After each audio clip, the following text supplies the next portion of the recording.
This is quite the story, folks. And there's quite some odd and strange numbers that are going about here. And we're going to have to figure out just what's going on here.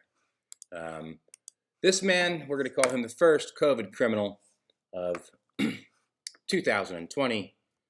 This is a young man, 39 years old, was homeless, probably went to Tennessee to Nashville to become a movie star or a singer, country music star, I should say. And instead, he's in jail because he tried to leave the Nashville fairgrounds where they were holding homeless people against their will. He was arrested and charged with fleeing and escaping actually a penal institution. But he wasn't in a penal institution. Well, now he is in a penal institution. And they say he tested positive for COVID-19, but we have to get to some of these numbers here because they just don't make sense. And we're going to take a look here. Here is this is saying that 119 homeless shelters in Nashville tested positive for COVID-19. So now they don't give you the total numbers of people tested, but they do down here. So they say at Nashville Rescue Mission, 100 residents tested positive for COVID-19 and 274 negative. So if we just extrapolate those numbers right there, we have a total of 374 people tested and 100 positive. So more than 25%, so more than 1 in 4 people were found positive of COVID-19 in Nashville at the rescue mission, which is important because you're going to see that these numbers somehow don't correlate. Here's the prisons. So it seems that in the Nashville prison system, or in the Tennessee prison system here, you have 6,020 people that were tested, or number of tests, and somehow 1,439 of those were positive.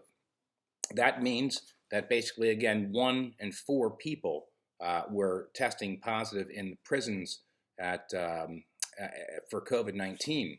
Now, see, I did a little follow-up myself, and I went and I asked some questions of a woman named Jamie Berry.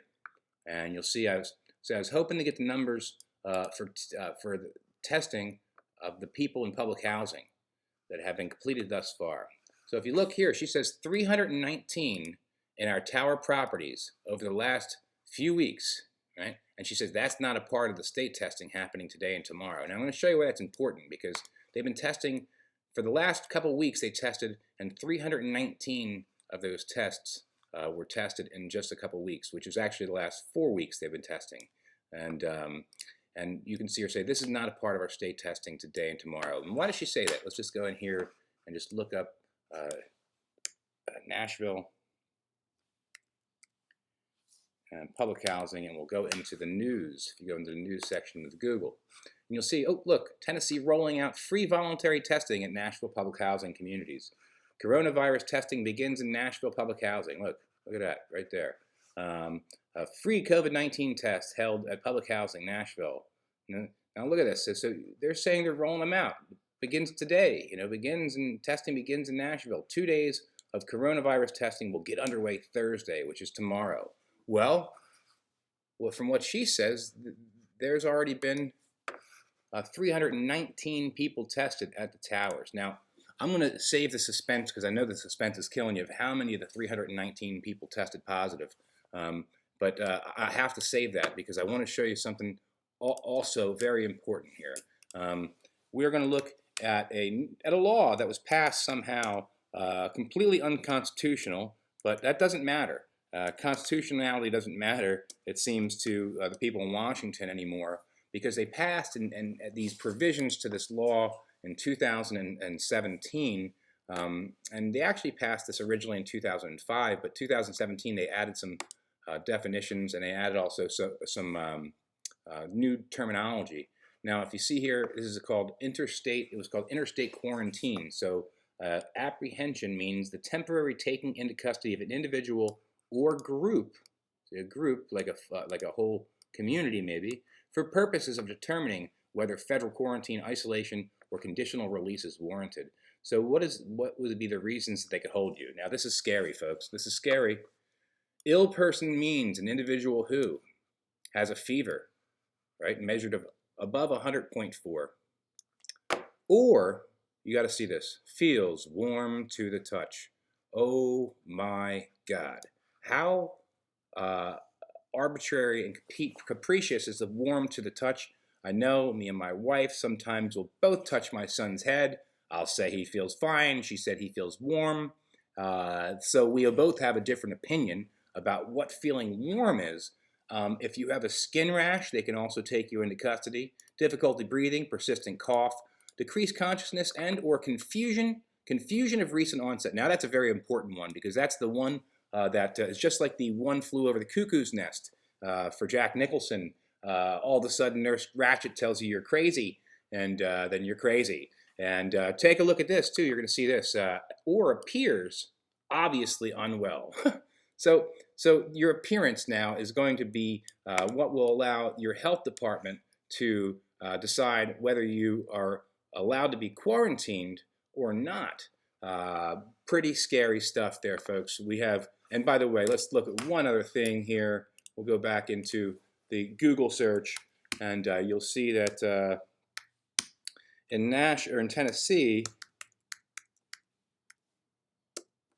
they're giving the information to the police about COVID-19. So all the people that test positive for COVID-19 are being shared with the police department. So you can see that state health department gives names, addresses, and addresses of Tennesseans with COVID-19 to law enforcement. Look, we just had COVID-19 come up on the screen again. So state health department gives names and addresses of Tennesseans with COVID-19 to the law enforcement. What? So where's HIPAA? Did HIPAA leave? Did we lose HIPAA? HIPAA. All right, so how many out of 319 in these public housing projects tested positive, folks? 2. So 2 out of 319 in Nashville's public housing projects, which the ones that were tested include Hadley Park, Parthenon Towers, Vine Hill, Gurnett Studio, Carleen Bastine Waller, and Edgefield Manor. Of all those, 319 people were tested, and only 2 were found to have positive COVID results, which equals 0.006% of the tests were positive, whereas the prisons and the homeless people were somehow above 25% when you add both together. Now that's scary. That is a scary extrapolation. How did that happen? I would say that no epidemiologist could explain that without the fact that something must be wrong with the tests. Because there's no way that, by the way, all of these places are senior living housing, public housing for seniors. So all these seniors, out of 319 seniors in Nashville, Tennessee that they tested, only 2 had COVID-19, but out of the 6,000 prisoners, over almost 1,500 had COVID-19. You have to ask yourself just what's going on.